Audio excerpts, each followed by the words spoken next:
Tatlong dahilan kung bakit gusto kong yumaman agad. Agad. As in, agad-agad. Dito sa salon business namin. Yo, what's up? Magandang gabi, mga salon owner. Kumusta kayo dyan? Ako nga pala, si Jeff Cinco. Isang entrepreneur, isang salon owner na hindi marunong sa kahit na anong services. Pero, meron na tayong 5 branches. Ang Zell Salon, pangmalakasang salon ng Mindanao, na ang goal ngayong taon na to ay magdadagdag pa tayo. Di ba? So, eto, no. Last year, no, sinagan ko na talaga to, no. Sinagan ko na, kasi ang goal ko ngayong taon na to, magdadagdag ako ng branches. Hindi branch, kundi branches. So, bakit nga ba gusto kong yumaman agad? Kwento ko na lang sa inyo, no, yung buhay ko bilang tao, bilang ako, si Jeff Cinco. Alam nyo ba na isa kami sa mga taong hirap sa buhay. Hirap sa buhay sa pamilya namin. Ang tatay ko, ang papa ko, ay isang farmer. Magsasaka. Nagtatanim kami ng gulay, ng mais, doon sa bukirin namin. No?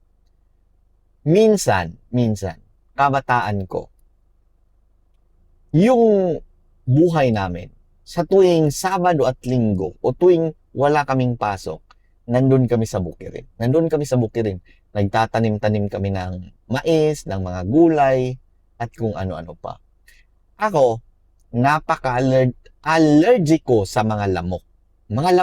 Ayoko ng mga lamok. Tsaka, ang daming kate-kate sa mga braso ko, sa mga binti ko, ang daming kagat ng lamok. Nung nandun kami sa aming bukirin, ang daming lamok. Basta nagpausok na ako, pero ang dami kong kagat. No? Sinabi ko noon na kailangan talagang makaalis ako sa kahirapan. Isipin mo gaano kapagod yung buhay namin.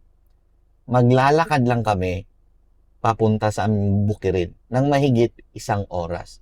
1 oras papunta, 1 oras pabalik. Habang nag-aaral ako, naglalakad ako papunta sa aming school. Mahigit 30 minutes papunta at 30 minutes pabalik. Isipin nyo, imagine ninyo, binatang-binata ka na, naglalakad ka sa kalsada, bit-bit mo yung bag mo habang malikabok at dinadaanan ka ng mga motorista ng nakamotor. Diba? Ganon kami kahirap. At dahil doon sa kahirapang na experience namin, kailangan kong yumaman. Basta gusto kong yumaman. Basta gusto kong umasenso. Basta gusto kong magkapera. Dahil nandun kami sa sitwasyon na napakahirap ang buhay. Kaya, eto ang 3 dahilan kung bakit gustong-gusto ko ng yumaman agad. As in yumaman. Bilyonaryo, multi-millionaire, kung ganon, lagpas pa doon, billionaire, kung makuha natin yun. Pero pinakaunang dahilan, ano nga bang goal natin? Diba? Nabanggit ko to, yung goal. Dapat same kayo ng goal ng asawa mo, o kung may asawa ka na ngayon, o ng pamilya mo. Ako, pinaka-goal ko, pinakaunang dahilan ko kung bakit gusto kong yumaman agad-agad. Ngayong taon na to, di ba? Is para sa pamilya ko. Para sa asawa ko. Para sa anak ko. Di ba? Para makapagbigay ako ng maayos na buhay sa kanila. Basic na yon. Yun yung pinaka-goal natin. Pero dito sa pangalawa, baka hindi mo to naisip. No? Pangalawang dahilan kung bakit gusto kong yumaman agad-agad. Yung edad ko ngayon, di ko na lang sasabihin, pero lagpas na ako ng 30. At pangalawa ako sa aming pamilya. Yung ate ko, siya yung nauna sa amin. Yung tatay at nanay ko, nasa mahigit 60 na yung tatay ko. Yung nanay ko naman, 50 na. Ito ang pangalawang dahilan kung bakit gusto kong bumilis yumaman agad. Para makapagbigay ako ng masaganang buhay sa kanila at komportabling buhay. isipin nyo. Yung mga nanay nyo ngayon, yung mga tatay nyo ngayon, ilang taon na? Ilang taon na? 50? 60? 70? Anong experience na naranasan nila? Hirap. O kung mayaman ang tatay mo, okay lang yan. Wag mo nang galingan. Pero kami, dito, alam ko yung experience nila. Hirap na hirap sa buhay. Walang maayos na tirahan. Walang maayos na masakyan. Yung mga ganyong bagay.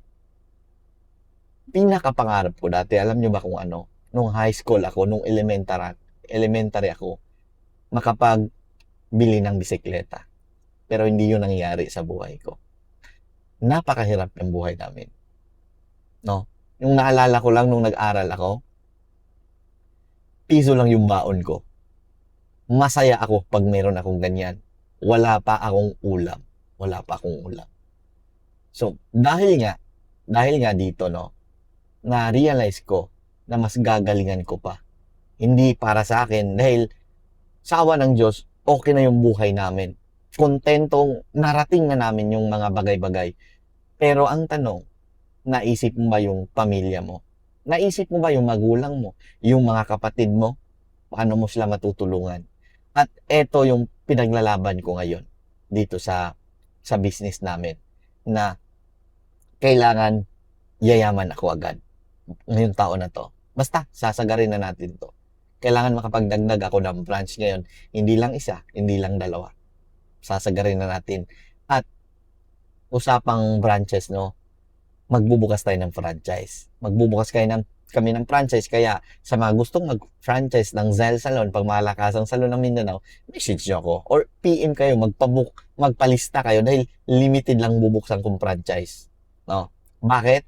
Dahil dito sa pangatlong dahilan na to, na gusto kong yumaman agad. Tatlo. Hindi, marami yan. Pero ito yung pinaka-main na gusto kong yumaman agad. Pangatlong dahilan, no? Kaya sinabi ko sa inyo na magpalista yung mga gustong mag-franchise dahil limited lang. Pangatlo kong dahilan, dito, goal namin sa business namin ngayon, imapayaman ko yung mga staff ko o yung mga tauhan ko. Paano? Yung mga staff ko na pinangakuan ko ng maayos na buhay, no? Maging parte ng kumpanya namin, nakalista na yan. Gusto ko rin silang umasenso sa buhay. Alam nyo, naging franchiser kami dati ng salon. At gusto ko rin ibigay sa kanila yon. Ang ma-experience nila ang kumita, di ba? Yun sa mga tauhan ko na diehard sa aming business. At yan yung pangatlong dahilan. Kaya gusto kong yumaman agad, di ba? Para mabigyan ko din sila ng magandang buhay. Alam nyo, dito sa pagnenegosyo, na-realize ko na kailangan alam mo kung ano yung pinaglalaban mo. Alam mo kung bakit mo ginagawa yan. Ano yung biggest why mo? Why? Bakit? Bakit mo ginagawa ang isang bagay? Bakit ka nagtatrabaho? Bakit ka nagnenegosyo? Bakit ginagawa mo to? Bakit ayaw mo to? O bakit gusto mo to? Bakit gusto mong makuha to? Kasi dapat meron kang mission at vision. No? Anong mission mo sa buhay? Anong mission mo? Anong goal mo? Anong pangarap mo? So, dapat meron kang ganyan.